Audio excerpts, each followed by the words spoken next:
bills to be paid, but that is not followed through. So the challenge keeps on being experienced year in, year out, and it ends up, the opportunity is given on one hand, but then on the other hand, that opportunity leads to your business being closed because you're not able to sustain yourself. You went into your pocket, you went ahead to even borrow in order for you to be able to supply these goods and services. But when you're not paid on time, that causes maybe one of the effects is the closure of the businesses. And through our various interactions recently, we've seen that this is even leading to mental health issues, where you have borrowed in so many places, hoping that the government will be able to pay you soon enough for you to be able to service your debts. But that doesn't happen. So what do? You keep on borrowing, and after a while, your story ceases to be sustainable. So some people are ending up going into depression just by virtue of this issue of pending bills. So it's an issue of concern that we think needs to be addressed. The other challenge that we see is the issue of the weak LPO order framework, where once you're given the tender, an LPO is issued and it's supposed to act as your security to go and ask or rather seek financing in order for you to supply the goods and services. So what has happened is that over the years, many financial institutions do not consider an LPO as a credible security. It's supposed to act as a security. But by virtue of the history and the engagement with government, they are no longer considering LPOs just because of the bad engagement. So that is one of the challenges that is affecting the women-led businesses in operation for AGPO. Then the other concern is the low knowledge on tender application processes, which has increased the cost of business for women-led businesses. So we know that some of these procedures can very easily be done, maybe through the phones, but of course you need to have the knowledge and ability to actually fill the tender documents and follow due with the other processes. But many of these are small women-led businesses. Majority of them do not even have access to the smartphones that they could easily use to fill in these tender documents, and do not have the knowledge to go about the complex tendering procedures. So that means they have to go and get someone else to come and assist them in filling in these procedures and following due process in the tendering process. That means an extra cost. In an event that they don't have a smartphone, they either have to go to a cyber cafe just so that they can be able to complete these procedures. So that makes the cost of filling in or following due process in the tendering process more costly for women-led businesses. Then there's the automation of the procurement process, which remains currently a mirage. We know that there's the e-procurement system, but it's not end-to-end encrypted by virtue of the fact that, yes, there are online documents which are supposed to be filled, but at the end of the day, you're asked to go print them out and hand them over physically. So that is one of the challenges, because there's an e-procurement process, but it's not end-to-end encrypted. Then we have the high demands and compliance requirements for high-value tenders. So given the challenges we identified, I have a slide on what we as civil society would like to see the government do, or the Kenya Kwanza government do, should you win the election and go into office. So this is what we would like to see get done to address the challenges. So on the issue of pending bills, it is indicated that 70% of the pending bills is because of poor documentation during the tendering process. So for this, we propose to have a robust periodic capacity enhancement framework for women-led businesses in order to empower them and give them the ability to be able to undertake the tendering process smoothly. Then we also propose for ring-fencing of the AGPO procurement in the budget, because at the moment what happens is that there's not a clear budget for AGPO. So what happens is that sometimes other priorities take up and there's a reallocation that happens, which ends up eating into the AGPO budget and therefore not giving the women what is deserving to them. There's also the issue of the need to have sustained provisions for credit guarantee to cushion women accessing financing. Currently, that doesn't exist. Then need to have full operationalization of the AGPO e-procurement system.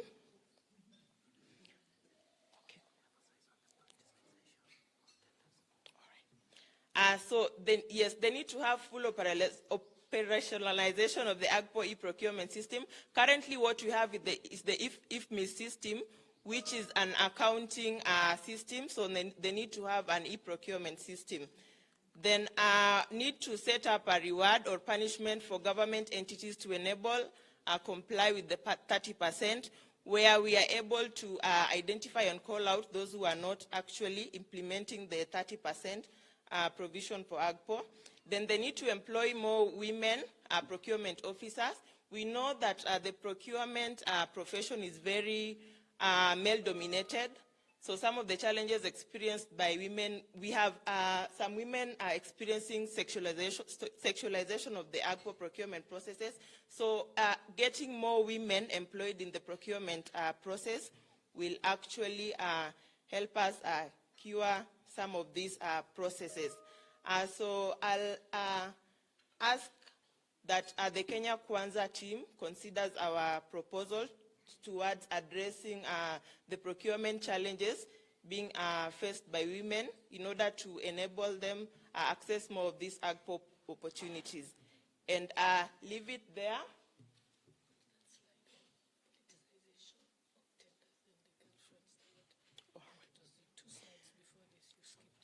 All right, due to public demand, I've been told to emphasize need because of time. I think I rushed through. So this is one of the main challenges that is being experienced by women during the procurement process. We've been told that it is marred by very many inefficiencies, hindering women from effectively participating in tenders. So one of the issues is the request for payment of kickbacks or parting with a portion of the payment amount. Then we have sexualization, then lastly politicization of tenders where only elite women, wives, girlfriends or relatives of politicians are main beneficiaries of the AGPO tenders.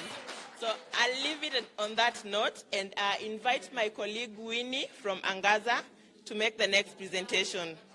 Thank you.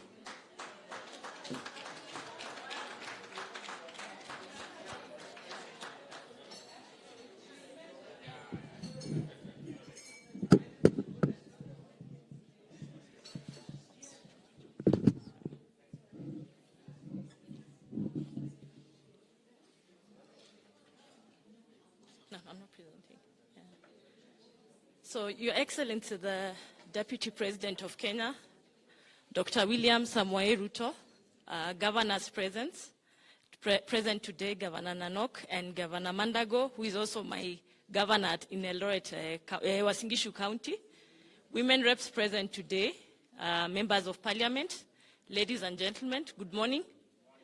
So my name is Winnie Masai, and I'll be talking about transformative leadership. I'm standing before you on behalf of Angaza movement. My presentation will be centered on the concept of transformative leadership. I'll just briefly unpackage what it is, and then probably run through the challenges that women are facing as regards to moving towards transformative leadership, and finally end with our asks, what we will need from you or from Kenya Kwanza should they make it to the next government. So transformative leadership is something that Kenyans have really aspired, but it has really remained elusive. And it has remained elusive because of different reasons, which I'm going to run through. But just to unpackage the concept of transformative leadership, it is that transformative leadership is that which causes change, or it inspires change, individual and social change in systems. It is premised on the culture of accountability, ownership. It is a participatory process that encourages, inspires, motivates citizens to innovate, co-create, and create change that will help grow and shape our country. But on the very least, however, the basic premise of transformative leadership actually is the fact that any person can lead, and so women too can lead. In 2010, we enacted the new constitution, and with that, it inspired or it heralded the beginning of that aspiration for transformative leadership. It provided a framework for inclusion and equality. However, that has not been realized in this country because one of the biggest challenges is implementation of the constitution and the lack of political goodwill. Despite having this progressive constitution, very little has been realized and a lot needs to be done. We need to appreciate that Kenya is a multi-party state, and because of this, it has opened up and embraced opportunities that have allowed various stakeholders to champion for their various interests. Given that we're in an election season, Kenya is looking to decide who's going to lead them. And as we move towards the election on August 9th, it's important that we address the electoral challenges that have continued to affect our country. The idea of democracy is a good thing because it allows us to express have different political expressions which make our country better. So because of this, we need to protect and expand the democracy that we have as a country. And importantly also, we need to allow the space for the different actors to operate and participate. Given that we're in a campaign season, the various parties, the various coalitions are coming up with different manifestos. It is important that, so these manifestos first are very brilliant. They're well articulated and they've been developed by the best mind. However, we've seen that with each successive elections, these manifestos have failed also to address the issues of the mwananchi. And also beyond just presenting the manifesto itself, some of it don't get implemented to the, as it was well articulated. Because now they are not implemented well, it has resulted in an economic crisis. It has also resulted in the huge debt that we continue to experience as a country. It has also increased cases of corruption because some of these programs are designed and when they are not rolled out as they should, then it opens an avenue for corruption because they are budgeted for, but they are not implemented as they should. So when we talk about, so we cannot talk about transformative leadership without talking about the role of women in this country. I think as it's been mentioned earlier, women form a significant part of this population. They occupy various spaces, and of course they also contribute significantly to the economy. They are also a very important constituent of the politicians, and they are often targeted during the campaign period. And because of this, we need a framework that will articulate the issues that women need. One of the biggest challenges that we've had, especially as regards to women issues and elections, is that there's a lack of inclusion of women in governance and political process.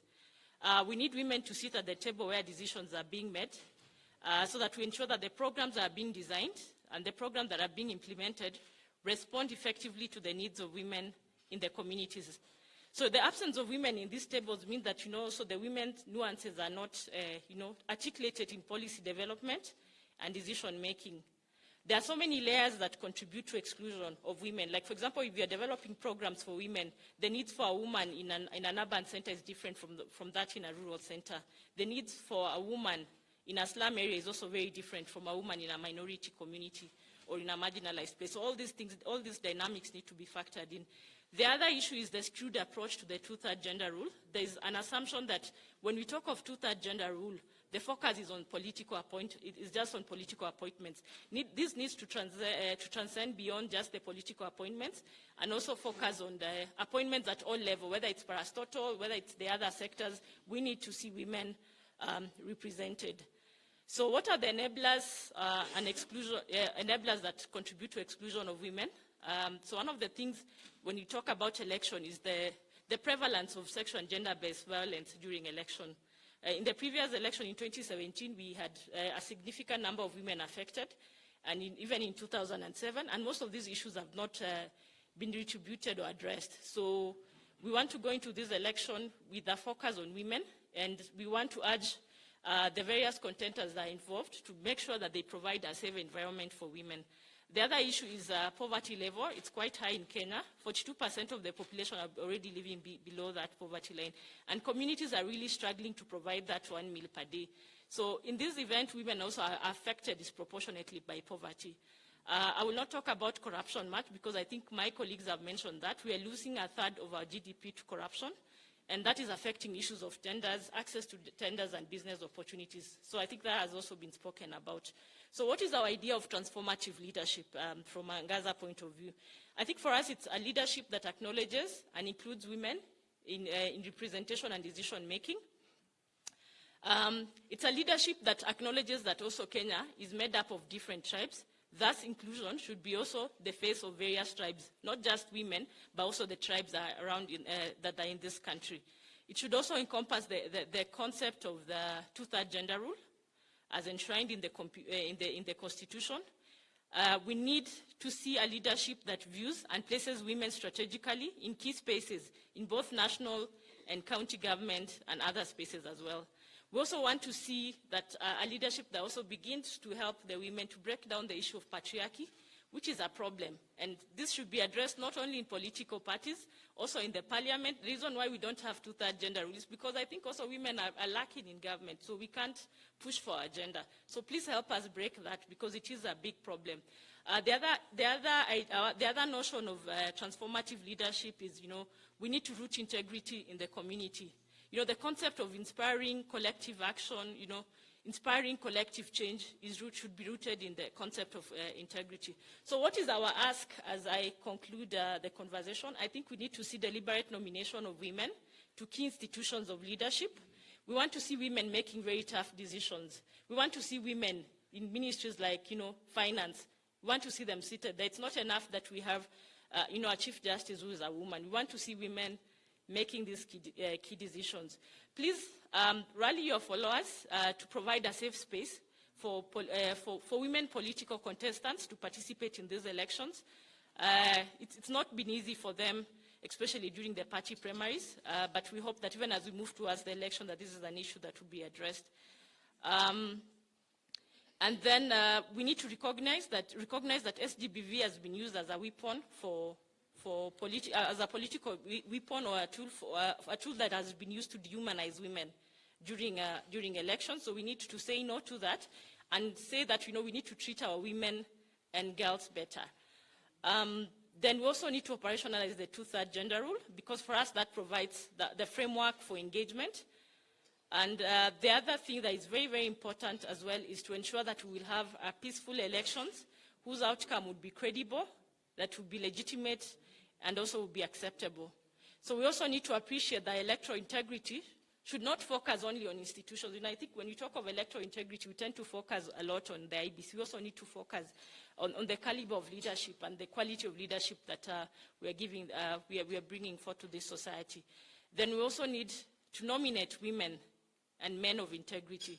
You have a significant number of followers as Kenya Kwanza, most of them the youth. So please mentor and inspire that leadership because that's the only way we'll begin to transform the leadership of this country. So finally, I think as I end, we'll just say that this is the beginning of the conversation. We hope that we can have another conversation again where we put in place concrete measures to discuss possible outcomes. And one of the things we need to just say outrightly is, the enforcement of two-third gender rule, because we believe that by doing so, we're going to open doors for inclusion and participation of women in all structures. So without further delay, please allow me to welcome Her Excellency Alice Wahome, I think, to take over from here. Oh, Tisa.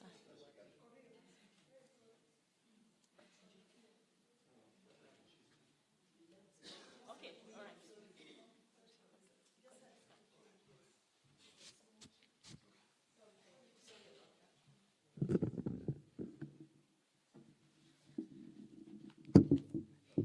Thank you, and apologies for the slight change in terms of our speaking arrangement. Your Excellencies in the room and colleagues, it's a pleasure to be here.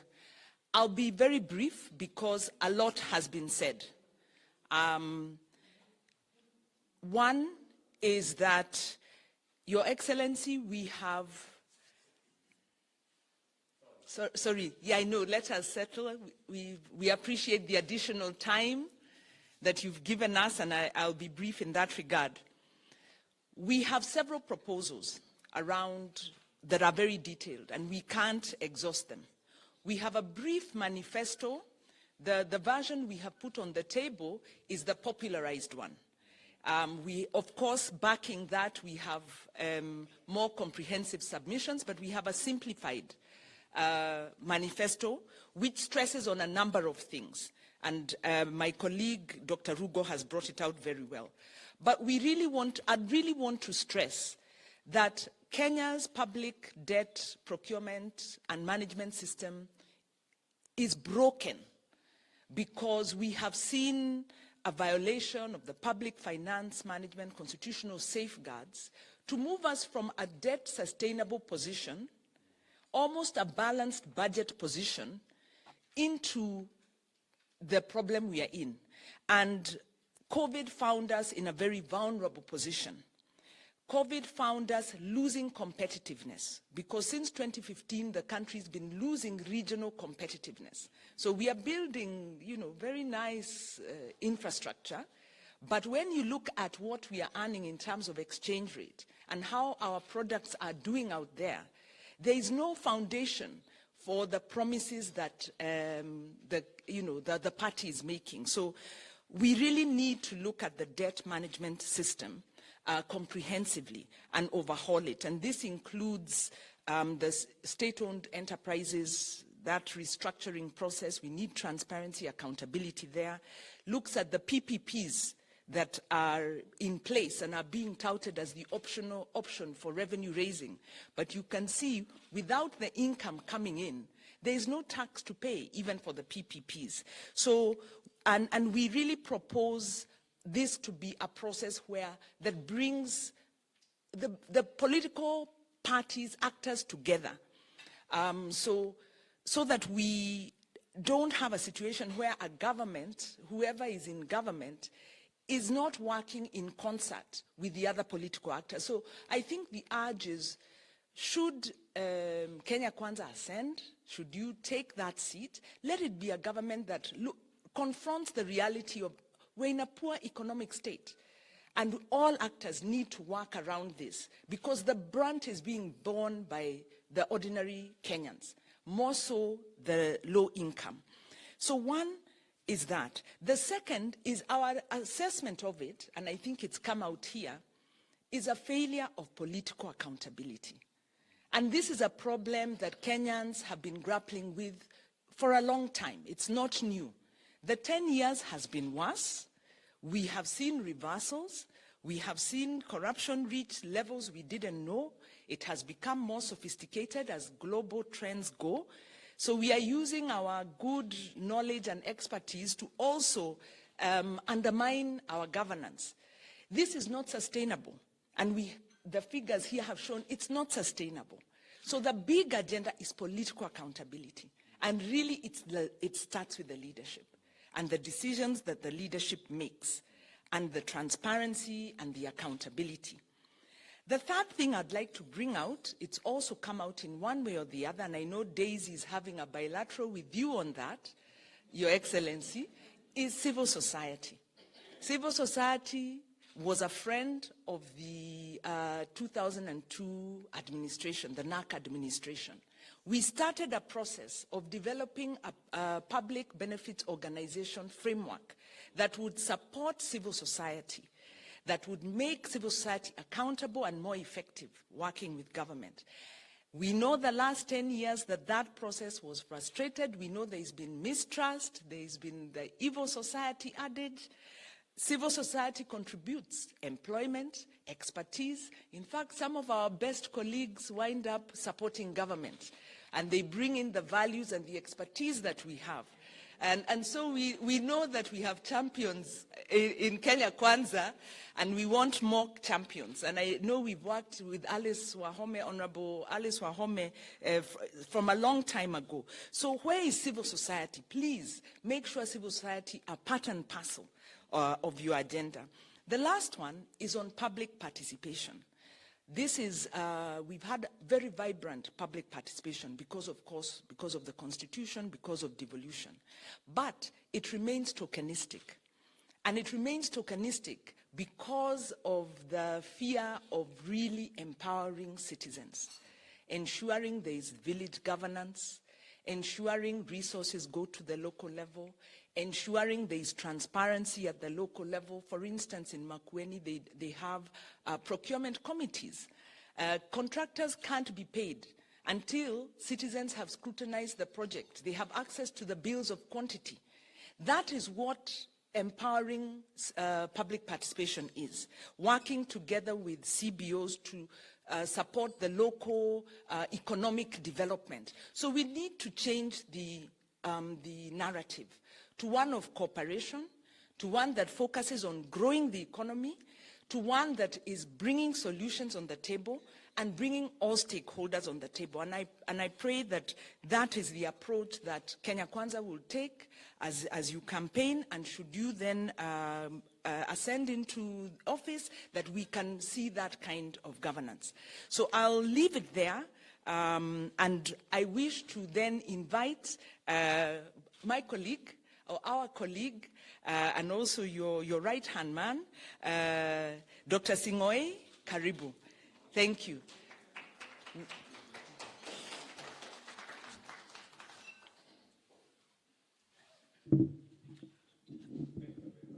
Your Excellency, Dr. William Ruto, honorable members of Parliament, governors, colleagues. My name is Korir Singoe. Like Wanjiru says, you know, I came from civil society, and for the last 9 years I've worked with and for the Deputy President of Kenya. It's been a great pleasure, so thank you for entrusting me with that responsibility. I don't really want to say much. I just want to thank Your Excellency for making time for this engagement. Patita and I are sort of the liaison persons with civil society within the Kenya Kwanza platform. We are also liaison persons in relation to a number of other interest groups. And so please do not feel that you're on your own. You know, do not feel that you're outsiders. You're actually part and parcel of this movement, which His Excellency the Deputy President is creating. And so I know that there are many gallant leaders, gallant women leaders, especially within the Kenya Kwanza formation. And Your Excellency, with your leave, I'm going to request that Honorable Wahome just comes up and takes it up from here. But just before you speak, Honorable Wahome, I want to acknowledge my friend Dr. Wasuna. And if you could just sit for a second, please. Could I just request Dr. Wasuna, who is really a distinguished professor of law and a colleague in the extractive sector, to just say 1 or 2 words in relation to women in extractives. Thank you. Thank you so much, Dr. Your Excellency. All protocols observed. Good morning. My name is Melba Wasuna. I'm the chairperson of the Association of Women in Extractives, which is oil, gas, and mining and energy in Kenya. Thank you for this fantastic opportunity. We started being active in 2017 with the passage of a new mining act, because we were very curious as to why this sector, which can do so much for our economy, has been completely muted. And in the last 5 years, we have grown by leaps and bounds. We have chapters in Kwale, Turkana, Taita Taveta is our backbone. And we've got wonderful grassroots women whom we have evolved their mentality from thinking of mining as a poverty-related sector to women in business. And they mean business, Your Excellency. They really do. What we are asking for today, I've been told to keep this brief, so I will. Your Excellency, we want to challenge you. For the longest time, and all manifestos I've read, every person who's speaking is speaking about agriculture. Yes, agriculture is the backbone of our economy, no problem. But so is mining. Your Excellency, what we are asking for is, 1, policy changes, where if it is not farmed, it is mined. If it is not farmed, it is mined. Why? Everything that we are putting on today, that is what? Farming. What do we hold in our hands? Phones. Your phones have got over 30 minerals in them. These are God-given natural resources right beneath our soils. So as much as we're talking about debt, recovery, we've got natural resources in this country that can help to address, rather than us going to borrow, all we need is proper policies that can be able to address some of these debt issues that we are facing. We need the commitment. If it's not farmed, it is mined. Tanzania, our neighbor, we've just heard from my colleague, talking about how our countries are coming up. Tanzania has really focused on mining in the last few years. And mining, I think, is 60% of their GDP, and you can see it is a rising giant. It is on the backbone of mining. Ladies and gentlemen, it's just unfortunate that in our history books, we were taught mining is only Magadi soda, and it is not. So for a lot of us, our consciousness, we don't really acknowledge it was Magadi soda and sold somewhere in Kilifi. But I put it to you that as of this day, can I ask a simple question? How many of us have got side hustle somewhere? Okay, that's Kenyans. All of us have a side hustle. Isn't it? Now, do you give 1% to any CSR from your side hustle? And I'm not talking about tithe, just side hustle. Mining, by law, every company must give 1% to CSR activities. Base Titanium in Kwale spends 200 million shillings a year on CSR by law. That's in Kwale County. Can you imagine if we had about 5 of these spread in various parts of the country, and the kind of economic rejuvenation it can provide? So a lot of this, once again, starts from policy, that if it is not farmed, it is mined, so that the two complement each other, and we use our resources to advance us to where we need to be. The second ask we as women would ask for, Your Excellency, is markets. That's also a policy decision. Can you imagine that we've all heard of rubies in Thailand? Huh? Cynthia, do you know that over 80% of those rubies are from our mines here? Yes, they are from here. Their brokers come here, buy our stones. Why do they get away from it? We have never, in the history of this country, bothered to label our stones. So they are seen as Thailand rubies. They don't have rubies. We do, right? And it's in various parts of the countries. We've got gemstones, a variety of gemstones. Have we heard of the tsavorite? Tsavorite, yes. Green garnet. Did you know that it is far more valuable than diamonds? But you know Botswana diamonds, Sindio? But we don't have the Kenyan tsavorite. We know the Tanzanian tanzanite, Sindio? But not the Kenyan tsavorite. All it takes is a policy change at the very top, and it changes the price overnight. Our women right now, and also our men, most of us who mine, we take our stones to Tanzania. What does that do to our revenues as a country? We lose them, right? Because they are counted as Tanzanian stones. Of course, they are going there under handbags and under everything else. But it is because of just lack of policy. So Tanzanians claim these stones as theirs, but they are not. They are Kenyan stones. Once again, for me, it comes down to a question of policy, and we are urging Kenya Kwanza, my colleagues here, if it can please be considered, and if you can adopt the tag phrase. If it's not farmed, thank you. Asante sana. Thank you, thank you. I think if there's something, Your Excellency, that has come out of this meeting, at least for me, is that civil society is a resource.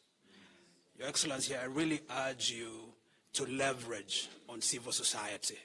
There is so much innovation. There is so much robustness. There is so much knowledge in this sector for any government.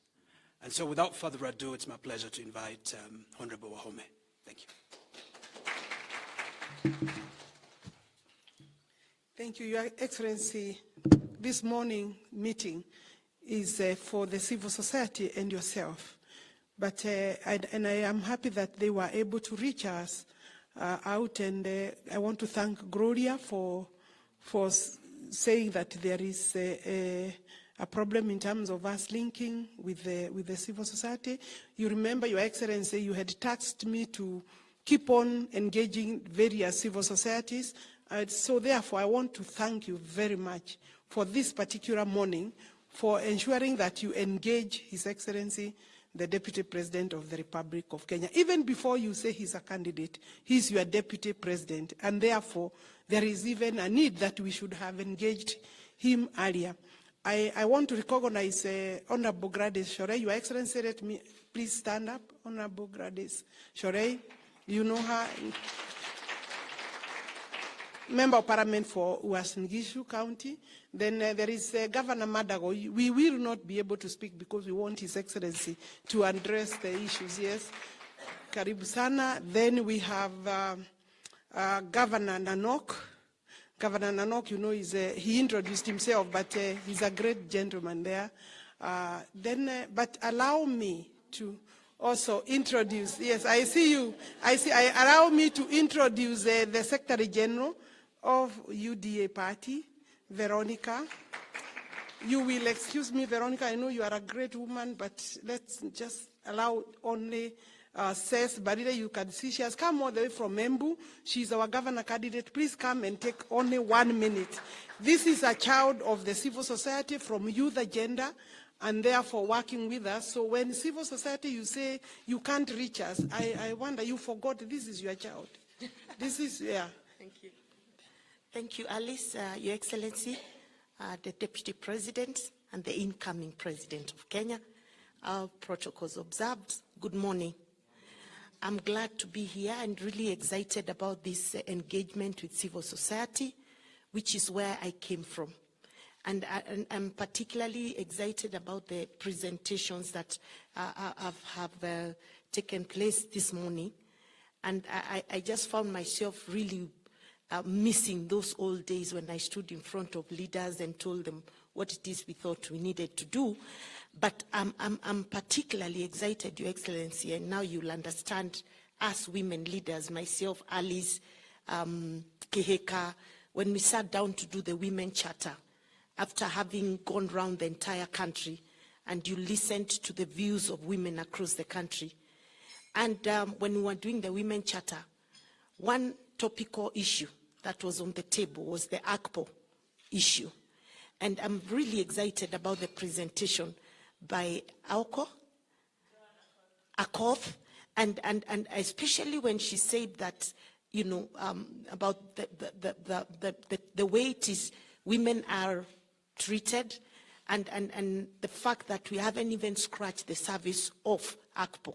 And just to let you know that through the Women Charter, the Kenya Kwanza Women Charter, which our presidential candidate has signed to, we have said that ACPO is going to be implemented both at national level and at county level, and that will ensure that women are trained and that there will be LPO financing of women. But I'm thinking that listening to our sister here, we may need to put more flesh into the whole ACPO concept and see how we can make sure that it is implemented properly. And I want to assure you, the civil society, that we who will be in the leadership of Kenya Kwanza government will make sure we push that ACPO becomes a reality and one that we are not begging, and where we are able to push women-owned businesses to even do bigger projects than they're already doing right now. And I hope that we can continue to work closely together, even beyond the 9th of August, because I'm sure one of the success stories of the Kibaki regime actually was his partnership with civil society. And so it is important that beyond 9th of August, we continue to engage with civil society. But I want to assure you that we will push our agenda, and I, being the next governor for Embu County, God willing, I want to make sure that these things that we are talking about at the national level do actually cascade to the county level. And I will particularly be very keen on the ACPO program at the county level, so that all governors across the country must really implement the ACPO program. So thank you very much, Your Excellency, for accepting to sit with these great brains, I can tell you that. And I believe going forward, we will make Kenya even better with our engagements. Thank you so much. Your Excellency, there is Honorable Soipan. Please stand up. We have agreed we are not speaking. Honorable Soipan has been part of the team that coordinated this meeting. I want to thank her very much, but she's also our convener for the Women Charter, and she's participating in the roaring down of the Charter to the regions. From here, we actually headed to Honorable Barire's county to discuss the Charter with women. So and we will want the civil society's input, because I'm sure on the Charter, in the Charter, there are great issues. Some of the issues that the civil society have alluded to here have actually been captured in the Charter. Your Excellency, I know you are standing, but let me assure you, His Excellency is committed to various issues that you have spoken to, Your Excellency, but there is something that I need to say. As a product of the civil society, governments have stigmatized the civil society. They have abandoned the civil society. They have even taken some to courts because they have spoken to questions of accountability and integrity. And I would want to assure the civil society that this government, Kenya Kwanza, will be a different government. Scrutinize our Women Charter, scrutinize our manifesto that I'm sure he will say when we are launching, and then you'll know you have a good friend and a partner within Kenya Kwanza. Thank you, Your Excellency. Thank you very much.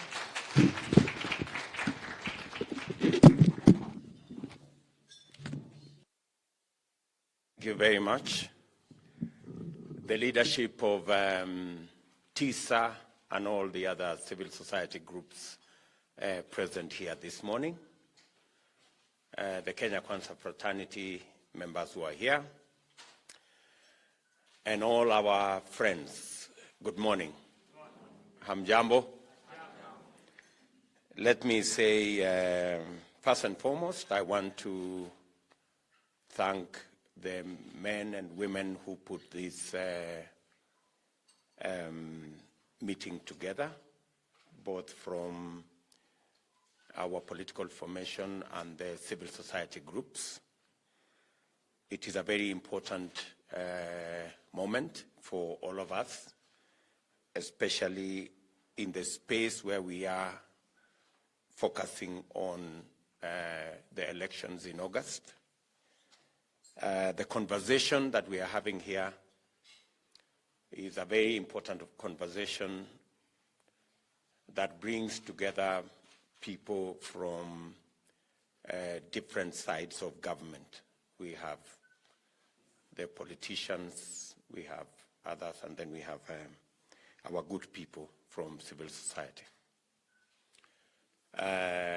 When I came and saw Daisy, I was laughing, and she was wondering, why are you laughing?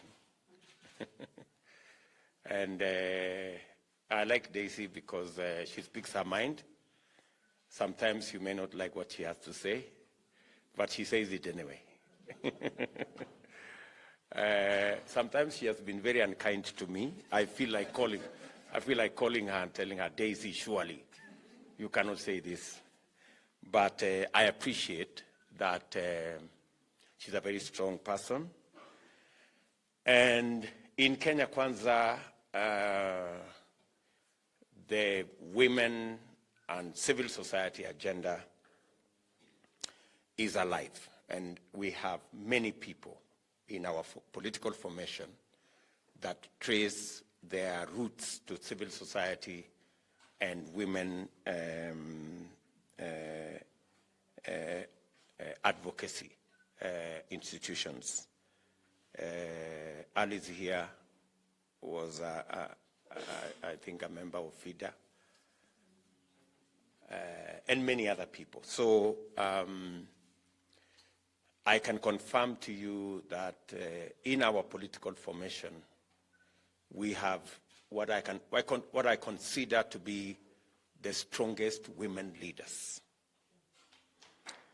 I also want to agree with you on 3 items. Allow me just to break it down to 3 items. I want to agree with you that the economy is the center, front and back of this election.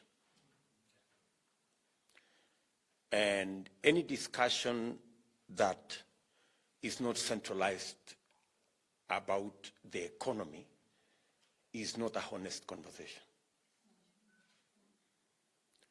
I think everything else is secondary. And that is why, as Kenya Kwanza, you have heard us loud and clear that this election is about the economy. And the economy, I agree with my good friend Abraham, that the economy is not in a good place. We cannot deceive ourselves. The economy is not in a good place. And we need to sort it out. Against the background of the debt, the rising debt that we have, against the background of the deficit that continues to expand, and the payments that we have to make that are not discretionary and that have nothing to do with us making progress, but just paying debt and making sure that we are moving. So, as Kenya Kwanza, realizing the importance of the economy, and I associate myself with your sentiment that about Okoa Uchumi. Yeah, it is right. I have heard our worthy competitors say, oh, you know, debt is good, so long as it is other people's money anyway, just use it, you know. If you're going to be spending 1.3 trillion shillings paying debt, and you don't think that is serious, then there is something very wrong somewhere. Why have we centralized the economy in our conversation? And how do we intend to deal with the things Abraham raised here? Number one, we do not think it is prudent to continue borrowing. It is said, when you find yourself in a hole, stop digging first so that you can figure out how to get out of it. We must slow down and eventually stop on borrowing, unless it is something that we have calculated about. I dare say that the borrowing spree that we see is actually deliberate.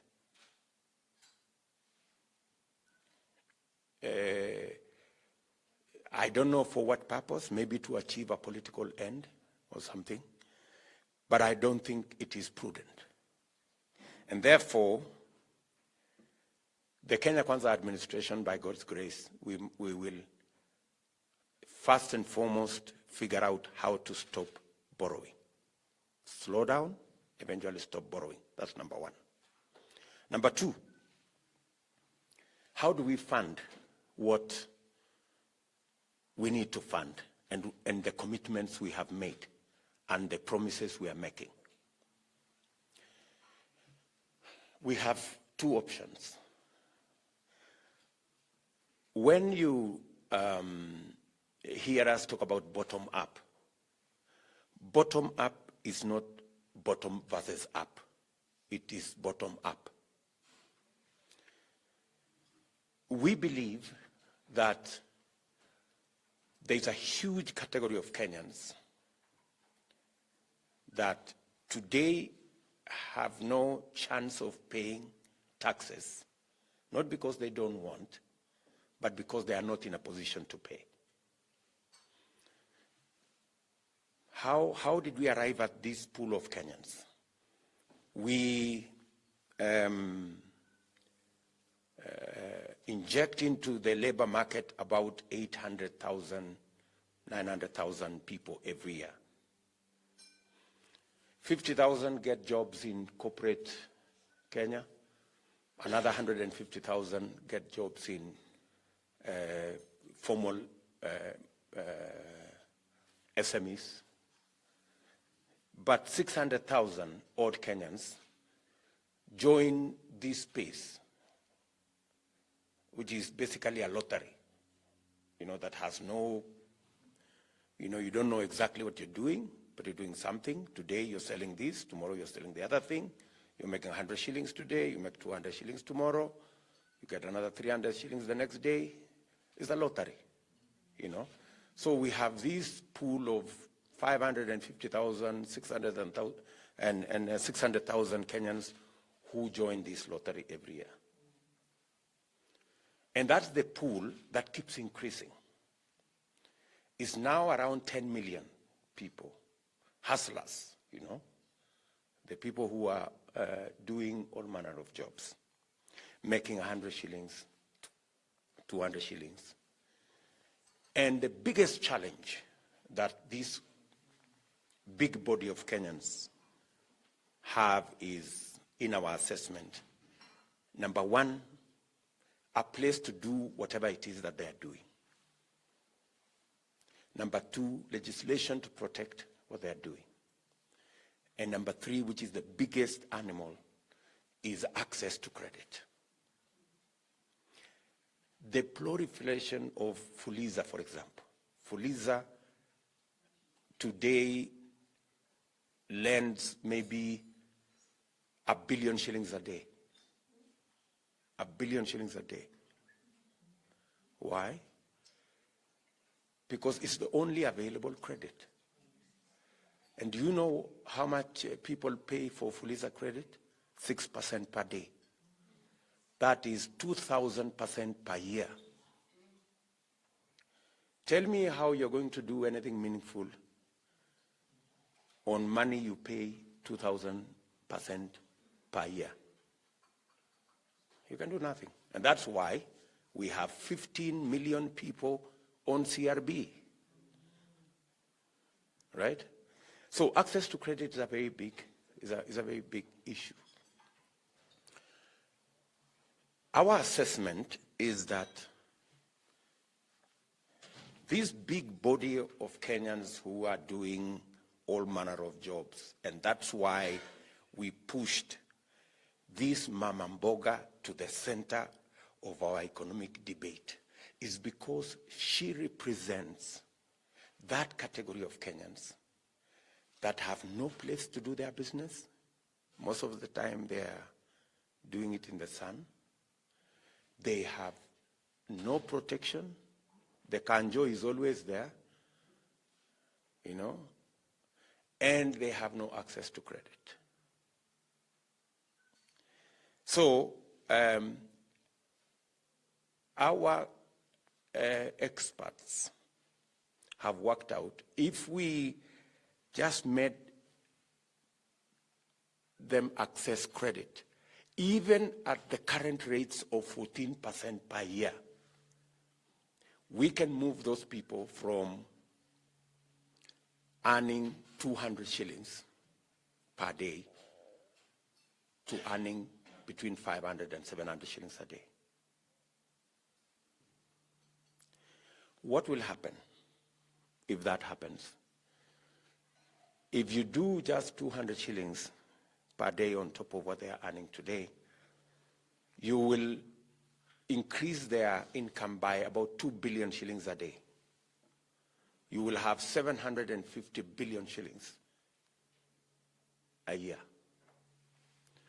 So what that happens is that we will have a bigger pool of people who can buy goods, who can buy services and contribute to taxes, right? So we are widening the tax base. Many people sometimes misunderstand bottom-up to mean it is something against the people up the economic ladder.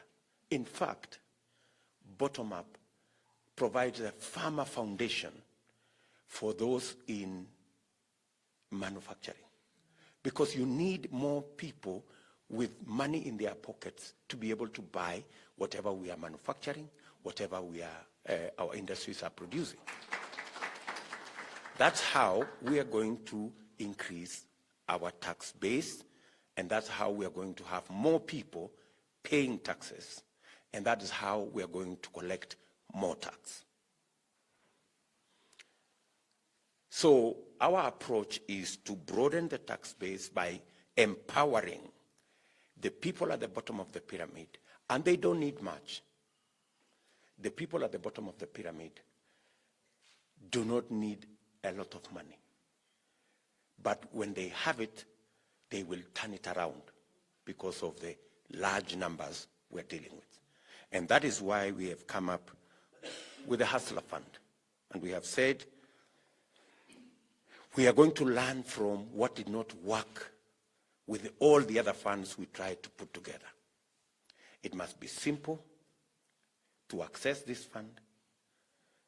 We are working on the mechanics of how it's going to be different from Women Fund, from Youth Fund, and make it much more accessible so that we can be able to drive the economy of the micro and small enterprises, about 10 million Kenyans.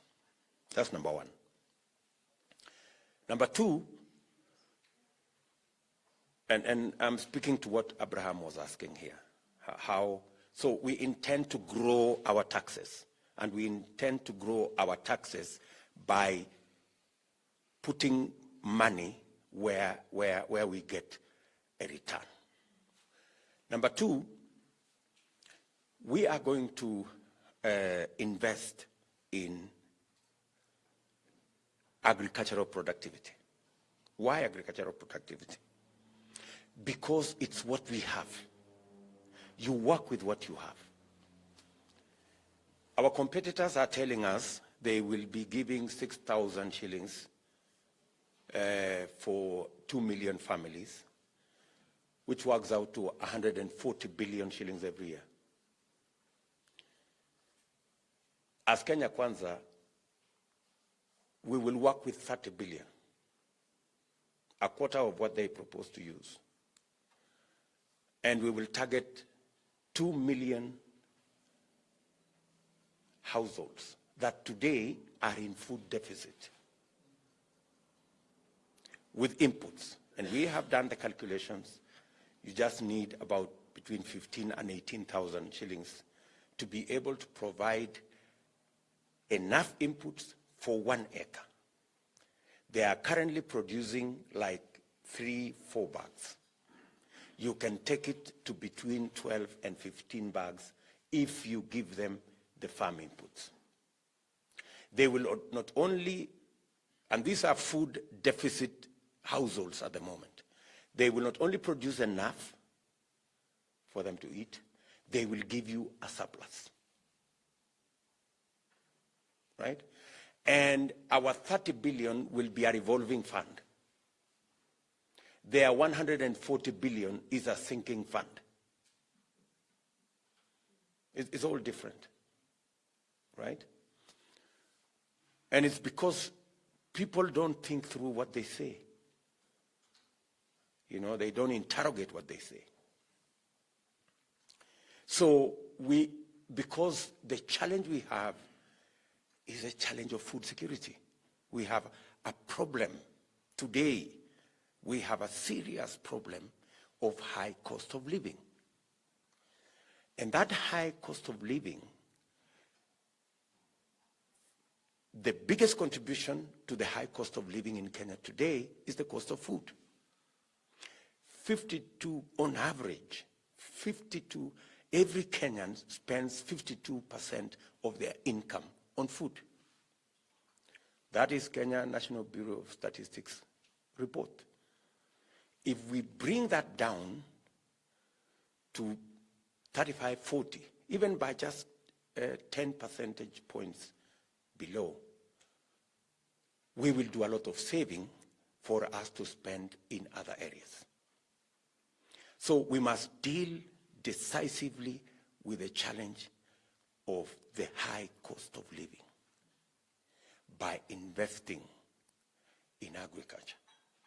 And that is where the space we've targeted. We're going to target 2 million households with fertilizer, seed, and everything else they need to be able to produce. We will not only tackle the challenge of food security on one end, but we will also on the other end not just create a surplus, but we will bring the farmers into a space, into a place where here we all know that, and Abraham, you can go and interrogate, we collect about 52% of collectible VAT, right? 52% of collectible VAT. And we do that because Abraham said, not everybody pays their share of taxes. There are so many people, either because they have the wherewithal, some of us, because we are in positions of power, we can exempt ourselves from paying taxes. We can exempt our friends. We can exempt our businesses. And so not everybody pays. If everybody paid, and we will make sure everybody pays, and we don't have to, it's not rocket science. The reason why we have not automated our whole system, especially on VAT collection. And if you speak to KRA today, there is absolutely no reason why we are collecting 3.6% of our GDP as VAT. Rwanda is collecting 8% of their GDP. South Africa is collecting between 11 and 11.5% of their GDP. If we moved our tax collection to where Rwanda is, and Rwanda was where we were 5 years ago, this is not a process that will take years. This is a program we can achieve in 1 year. We can drive our revenues from the 1.8 trillion that we are targeting to collect. We can drive it to 3 trillion. It is possible for us to collect another 500 billion at the moment if we just collected all the VAT that we need to collect. And if you collect all the VAT that you need to collect, it will come along with another maybe 250, 300 billion shillings on corporate tax. So we must focus on how do we grow a bigger cake. I think that's essentially what I'm trying to say. Expand, broaden the base of the people paying taxes, and make sure that everybody who is supposed to pay, pays. That way, we will begin the journey to minimize borrowing. Because we will have additional resources close to 800 billion shillings that we don't have at the moment.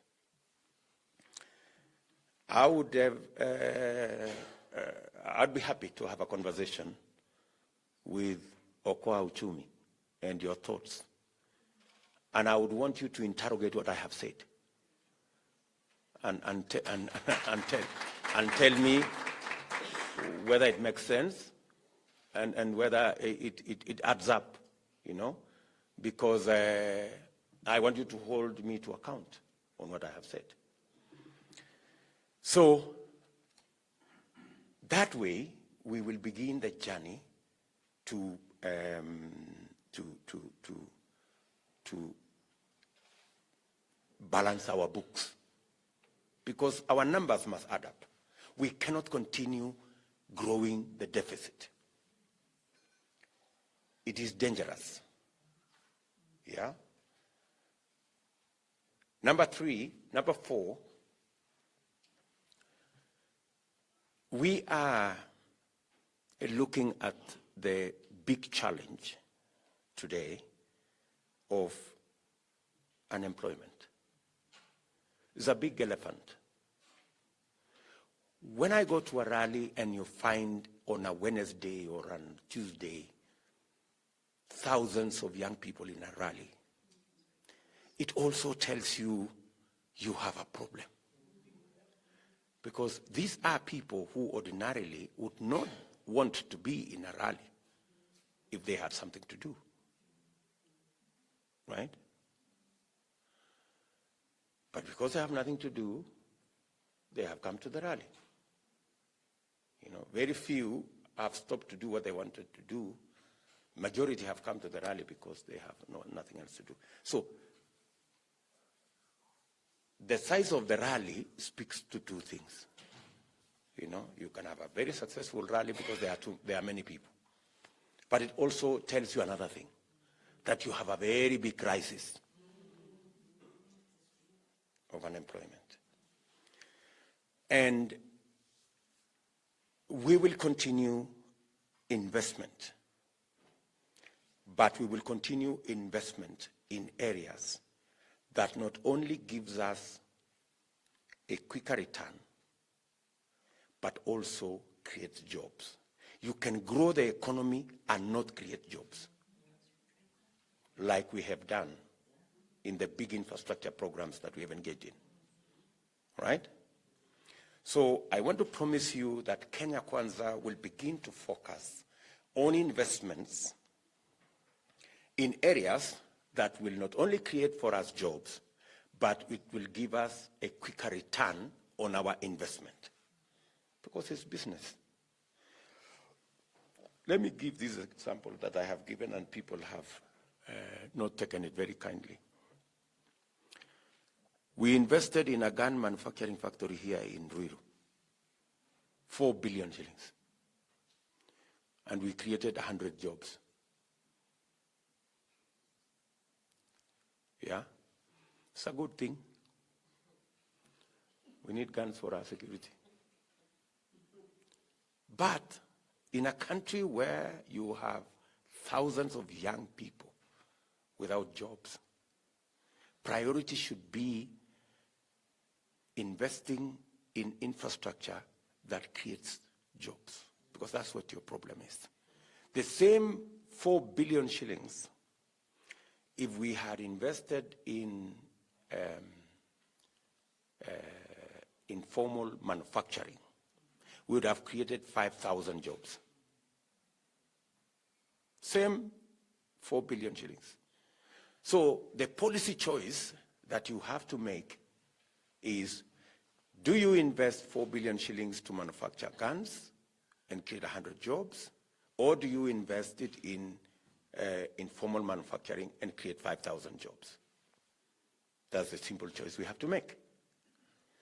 And I want to tell you, that's what makes the difference between whether we're going to turn around this country or not. We are very clear on what kind of investments, and that is why you have heard us clearly say that value addition, agro-processing, manufacturing is going to be a very big part of the investments we are going to make. And we will begin to slow down on hard infrastructure. Not stop, but balance between the infrastructure we're investing in currently and what will give us jobs and what will give us money in people's pockets. Let me leave that there because of time. I wish I had more time to explain our plan. Let me just speak about the women issue and AGBO. I think we have a women's charter which we have signed in, and in that women's charter we intend to make it much more easy. We have said in the Hustler Fund, women-led organizations that have LPOs from AGBO will be automatic beneficiaries of the Hustler Fund resources, because we see that many women have get these LPOs, but they never get to finance whatever it is that they have. And you've shown us that part of the problem is pending bills. We need to think about that. Part of the challenge, you have said, is sexualization, politicization of that whole space. We will need to sit down with you and look at what interventions will we make so that we clean up that space and make women access those opportunities. And finally, transformational leadership, which you've talked about, and I think transformational leadership also speaks to track record. You know, there is nobody who has arrived from anywhere. All these candidates are people we know, right? Nobody has arrived from anywhere. We know everybody, and we know their track record and their performance record. And so, if we talk about transformational leadership, we can clearly assess everybody's track record on their what they have managed to achieve in whatever positions they have been. I have been I've been a member of parliament for Eldoret North. I can account for my time. I have been Minister for Agriculture. I can account for my space in agriculture. In higher education, I can account. As Deputy President, I can account. Everybody else should be held to account. And then number two, you spoke about a very pertinent issue, and that is corruption and theft of public, or misuse of public funds. It is a big animal, and sometimes it is pushed around without clarity of what will happen. Our approach as Kenya Kwanza is that we must not personalize. We must not politicize corruption. We must deal with it from an institutional space so that everybody, including the president, is held to account.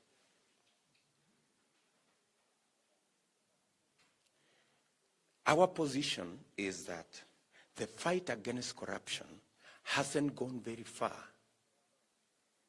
because it is directed by somebody from somewhere, and he or she determines who is corrupt and who should be followed. If you're not my friend, then you're corrupt. But if you are my family, you are not corrupt. Why haven't we gotten the KEMSA billionaires? Why? Because they are friends and they are family of the people who tell us they are in charge of corruption, of fighting corruption. Right? What we are saying is the following. Why, for example, while the Constitution says the judiciary fund should have 2.5% of our budget, why is the judiciary continuing to get 0.7, 0.8% of our budget? Why hasn't the judiciary fund been operationalized? It is because there are people who want to continue pulling strings around the judiciary. And that is why the judiciary lacks the capacity to deal with matters of accountability and corruption the way it should. Kenya Kwanza will deploy all the resources required by the Constitution and the law. If it is 2.5%, it will be 2.5%. And the judiciary fund will be operationalized so that we give the judiciary the capacity, human, technical, and every other capacity to deal with matters of accountability and matters of justice without reference to anybody. That's number one. We must stop the fight with the judiciary. I have said that it doesn't matter whoever is nominated by the Judicial Service Commission. They don't have to be my friends. I don't have to like them. If they have passed the interview and they are people who have gone through the process, they must be given the chance to serve in those offices. Like, for example, the 6 judges that have not been appointed. Why? I will appoint those judges day one and give everybody a chance to serve in their capacity. Are we together? Number 2, why does the DCI, EACC, and the IG, who is responsible for investigating matters corruption, why do they continue to rely on a budget from the office of the president? Why? The Constitution is very clear. The law is very clear. They need to have an independent budget. They need to have an independent accounting officer so that it doesn't matter who they want to investigate. Even if the president does not like the investigation must go on because they have operational, constitutional, and financial independence. We must take the fight against corruption a notch higher. How does the fight against corruption, for example, take in the president in South Korea? It's because the fight against corruption is run by institutions. If it was run by the president herself, would she have become would the corruption net have found her? Right? So that is where we want to take it. So that it doesn't matter whether it is family, whether it is my friend, whether it is my political ally, or whether it is the president himself. The institutions must be strong enough to deal with everybody.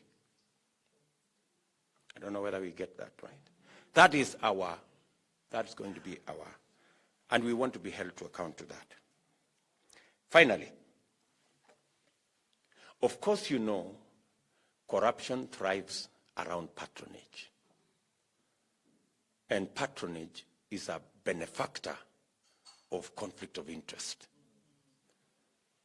And the whole of that space takes us to state capture. And that's where we are as a country. We have to deal with state capture. We have to deal with conflict of interest if we have to deal with corruption in Kenya. It just goes that far. Finally,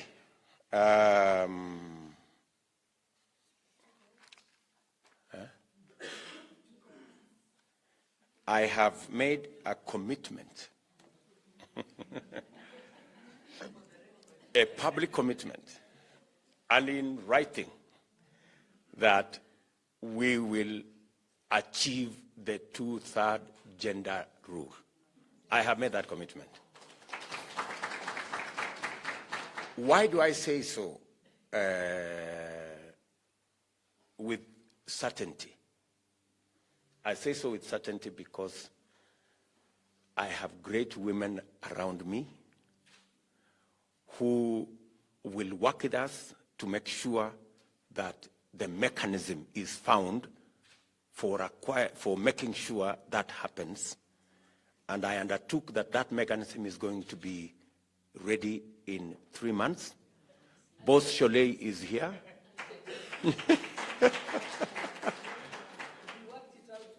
Yeah, so I have no doubt in my mind that working with the women champions, me being one of them, we will be able to achieve the 2/3 gender rule.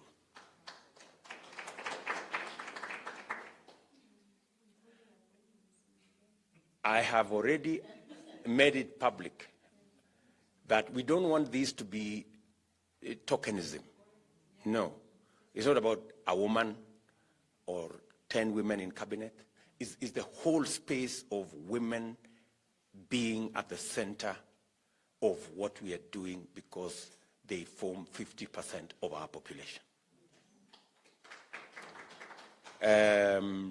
So that commitment you have from me, and it's unequivocal.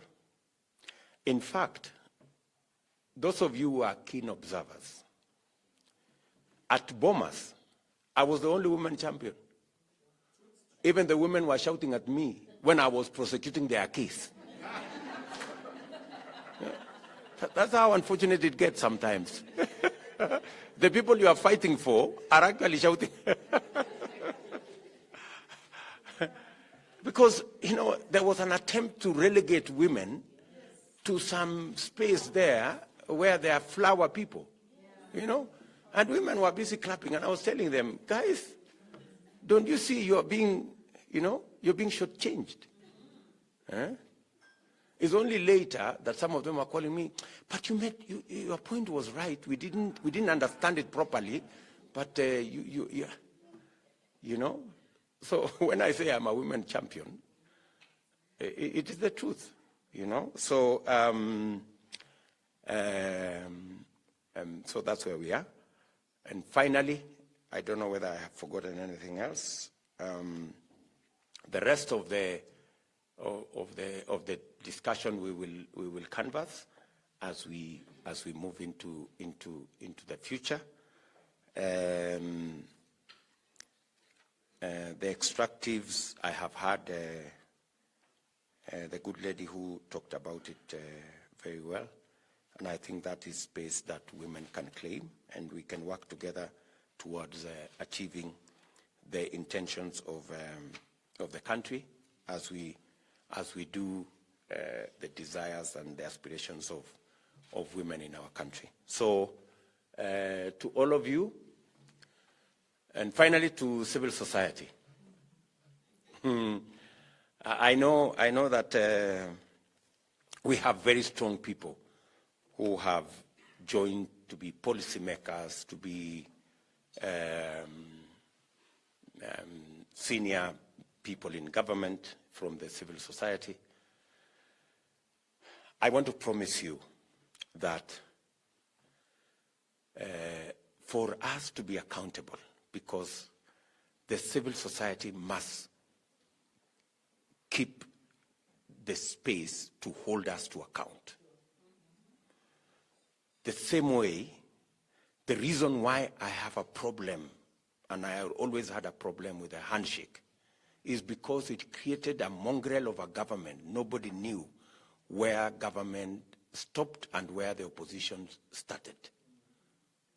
And once you have that kind of a scenario, you compromise accountability. And once you compromise accountability, you will never have an accountable government. So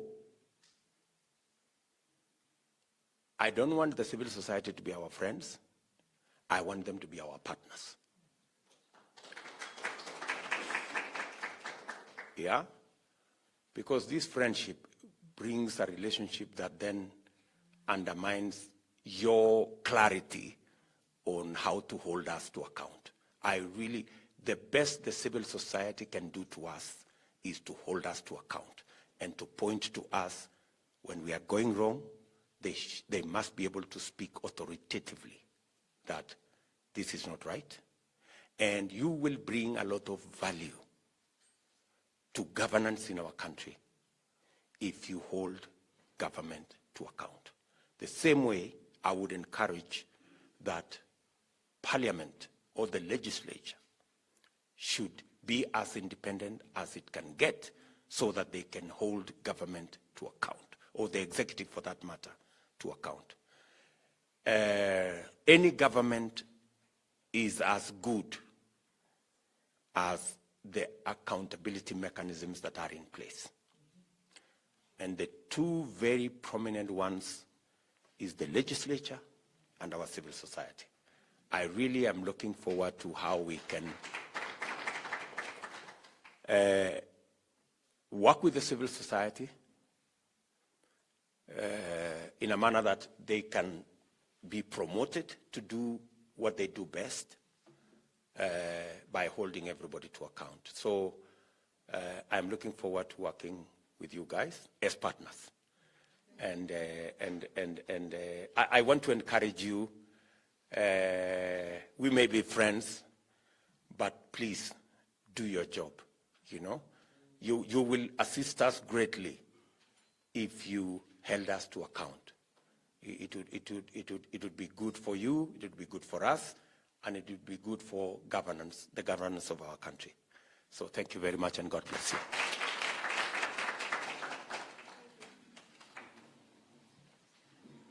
Let's give His Excellency another round of applause.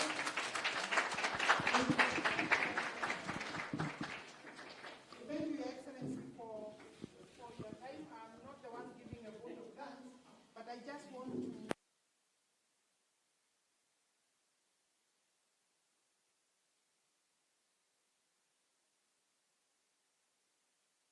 of engagement is open, and that linkage should be there and continued.